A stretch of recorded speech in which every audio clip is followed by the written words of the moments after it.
Hello friends, দিলুজ রেসিপিতে আপনাদের সকলকে আরও একবার স্বাগত জানাই। আজকে রেসিপিতে থাকছে ময়দার নরম সাদা ধবধবে রুটি আর সেই সাথে তাওয়া চিকেন। তো চলুন দেরি না করে রেসিপিটা তাড়াতাড়ি দেখে নিই। প্রথমে আমি চিকেনটা বানিয়ে নেব, তারপরে রুটিগুলো বানাবো। চিকেন বানানোর জন্য এখানে আমি চিকেনের দুটো ব্রেস্ট নিয়েছি। আপনারা চাইলে যে কোনো জায়গার চিকেন নিতে পারেন। আমি বোনলেস চিকেন নিয়েছি। প্রথমে ছুরি দিয়ে চিকেনগুলোকে কেটে নেব। আমি চিকেনগুলোকে একটু লম্বা করে কেটে নিয়েছি। আপনারা যে কোনো শেপের কেটে নিতে পারেন। দেখুন চিকেনগুলো আমি কেটে নিয়েছি। এবার চিকেনগুলোকে ম্যারিনেট করে নেব। ম্যারিনেট করার জন্য বলে চিকেনগুলো নিয়ে নিয়েছি। এবার হাফ চামচ নুন দিলাম, হাফ চামচ হলুদ গুঁড়ো দিলাম, হাফ চামচ কাশ্মীরি লঙ্কার গুঁড়ো দিলাম, 1/3 চামচ কাসুরি মেথি দিলাম।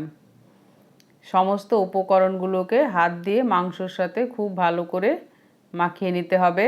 চিকেনগুলো ম্যারিনেট করার পরে ঢাকা দিয়ে 10 মিনিটের জন্য রেস্টে রেখে দিলাম। 10 মিনিট পরে গ্যাসের চুলায় একটি ফ্রাই প্যান বসিয়ে দিয়েছি।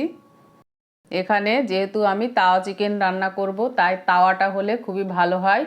আপনাদের কাছে যদি তাওয়া থাকে তো তাওয়াতে রান্নাটা করতে পারেন, না থাকলে আমার মতো ফ্রাই প্যানেও রান্না করতে পারেন। প্রথমে আমি ফ্রাই প্যানে 2 চামচ বাটার দিয়ে দিলাম। বাটারটা পুরোপুরি মেল্ট করে নিতে হবে।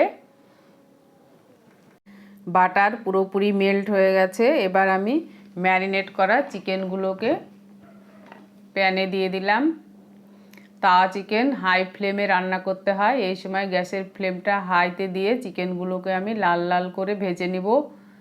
5 থেকে 7 মিনিট চিকেনগুলোকে নাড়াচাড়া করে একদম পোড়া পোড়া করে ভেজে নিয়েছি। দেখুন চিকেনগুলো পোড়া পোড়া ভাজা হয়ে গেছে। এবার উঠিয়ে নিলাম। চিকেনগুলোকে ভেজে উঠিয়ে নেওয়ার পরে ফ্রাই প্যানে 2 চামচ রিফাইন তেল দিয়ে দিলাম। দুটো মাঝারি সাইজের পেঁয়াজ কুচানো দিয়ে দিলাম। তাওয়া চিকেনটা আমি সব কুচানো মশলায় রান্না করব। পেঁয়াজগুলোকে ভেজে নেওয়ার পরে চামচ আদা রসুন বাটা দিয়ে দিলাম। আদা রসুন বাটা খুব ভালো করে ভেজে নিতে হবে, যাতে আদা রসুনের কাঁচা গন্ধটা চলে যায়। আদা রসুন ভেজে নেওয়ার পরে একটা টমেটো কুচানো দিয়ে দিলাম। টমেটো কুচানো 2 থেকে 3 মিনিট রান্না করে নিতে হবে। টমেটো কুচিটা নাড়াচাড়া করে কষিয়ে নেওয়ার পরে দুটো কাঁচা লঙ্কা কুচি দিয়ে দিলাম। আপনারা যদি ঝাল বেশি খেতে চান তাহলে লঙ্কার পরিমাণটা বাড়িয়ে নেবেন। পেঁয়াজ আদা রসুন টমেটোকে একসঙ্গে খুব ভালো করে ভেজে নিলাম। এবার আমি আমাদের ঘরে থাকা নিত্য প্রয়োজনীয় মশলাগুলোকে দিয়ে দিলাম। হাফ চামচ নুন দিলাম। আমি যেহেতু আগে নুন দিয়েছি তাই এবার নুনটা কম করে দিলাম। হাফ চামচ হলুদ গুঁড়ো দিলাম, 1 চামচ জিরে গুঁড়ো দিলাম, 1 চামচ ধনে গুঁড়ো, 1 চামচ লঙ্কা গুঁড়ো, কালারের জন্য 1 চামচ কাশ্মীরি লঙ্কার গুঁড়ো দিলাম। সমস্ত মশলাগুলোকে একসঙ্গে কষিয়ে নিতে হবে। মশলাগুলো কষিয়ে নেওয়ার পরে 2 চামচ টক দই আমি ফেটিয়ে রেখেছিলাম, টক দইটা দিয়ে দিলাম। টক দই দেওয়ার পরে মশলার সঙ্গে খুব ভালো করে কষিয়ে নিতে হবে। দেখুন মশলাটা সেদ্ধ হয়ে গেছে আর কষানো হয়ে এসেছে। এবার আমি ভেজে রাখা চিকেনগুলোকে দিয়ে দিলাম। চিকেনগুলোকে দিয়ে নাড়াচাড়া করে আবারও মশলার সঙ্গে কষিয়ে নিতে হবে। আজকের রেসিপিটা যদি ভালো লাগে লাইক কমেন্ট শেয়ার করবেন। আর এই রকম নিত্য নতুন রেসিপির ভিডিও নোটিফিকেশন পেতে আমার চ্যানেলটিকে সাবস্ক্রাইব করে পাশে থাকা বেল আইকনটি প্রেস করে দিবেন।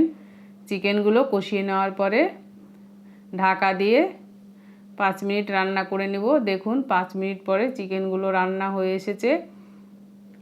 আর ফেসবুক থেকে দেখলে আমার পেজটিকে ফলো করবেন। এবার ওপর থেকে ধনেপাতা কুচানো দিয়ে দিলাম। ধনেপাতা দেওয়ার পরে নাড়াচাড়া করে ধনেপাতাগুলোকে মিশিয়ে নিতে হবে।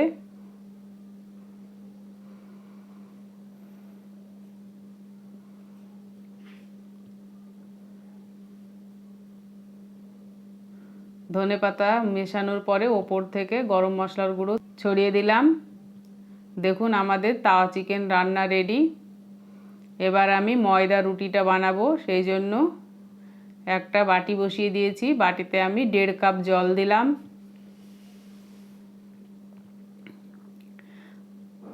হাফ চামচ নুন ও 1 চামচ চিনি দিলাম।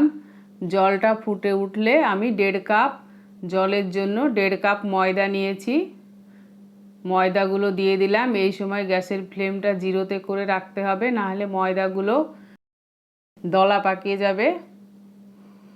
একটা চামচ দিয়ে এইভাবে ময়দাটাকে মাখিয়ে নিলাম। এইরকমভাবে রুটি বানালে রুটিগুলো 2 দিন 3 দিন পর্যন্ত নরম থাকবে, একদম শক্ত হওয়ার কোনো চান্স নেই। আর খেতেও অসাধারণ লাগে। আপনারা অফিস কিংবা স্কুলে বাচ্চার টিফিনে খুব সহজে এই রুটিটা বানিয়ে দিতে পারবেন। ঠান্ডা হওয়ার জন্য একটা ঢাকা দিয়ে রেখে দিলাম। ময়দাটা ঠান্ডা হয়ে গেছে। এবার ওপর থেকে 2 চামচ রিফাইন তেল দিলাম, দিয়ে ময়দাটাকে ভালো করে মেখে নিতে হবে। ঠিক আমরা যেভাবে রুটির আটা মাখি সেই রকমই ময়দার আটাটাও সফট রাখতে হবে। খুব শক্ত হলে রুটি বানাতে কষ্ট হবে, আবার নরম হলেও বেলতে গিয়ে অসুবিধা হবে। তাই একদম পারফেক্ট আটা মাখা হওয়া চাই। দেখুন ময়দাটা ঠিক এই রকম হবে। এবার আমি ময়দাটা থেকে লেচি কেটে নেব। হাত দিয়ে এইভাবে লম্বা করে নিলাম, দিয়ে ছুরি দিয়ে ছোট ছোট আকারে লেচি কেটে নিলাম। এইভাবে লেচি কেটে নিলে রুটিগুলো সব সমান হবে। প্রথমে ময়দা দিলাম, তারপরে লেচি দিয়ে এইভাবে রুটির আকারে বেলে নিলাম।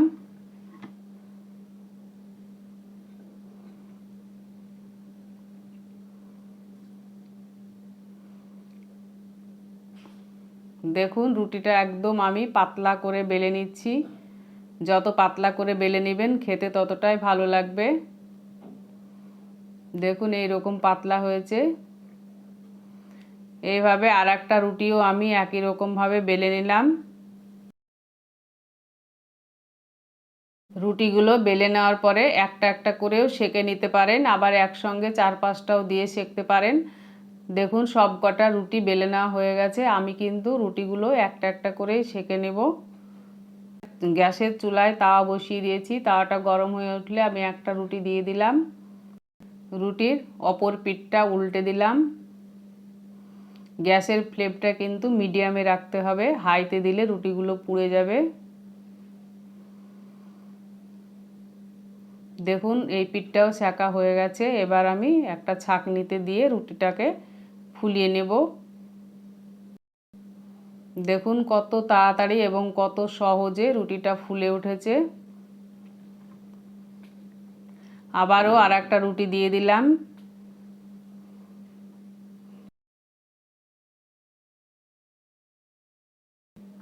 উল্টে দিলাম।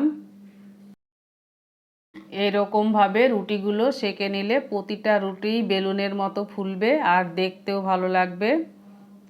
দেখুন রুটির অপর পিঠটাও সেঁকা হয়ে গেছে। এরকমভাবে আমি সব রুটিগুলোকে সেঁকে নিলাম। আবারও রুটিটা দেখুন বেলুনের মতো ফুলেছে। এখানে সব কটা রুটি আমি বানিয়ে নিয়েছি। দেখুন রুটিগুলো কতটা নরম। এই রকম রুটি আলুর দম, ছোলার তরকারি ও মাংসর সঙ্গে খেতে ভীষণ ভালো লাগে। আমি তাওয়া চিকেনের সঙ্গে রুটিগুলো পরিবেশন করব। আজকের রেসিপিটা তাহলে এই পর্যন্তই। দেখা হবে পরের নতুন কোনো রেসিপির ভিডিওতে। ততদিনে সকলে ভালো থাকবেন, সুস্থ থাকবেন। Thank you.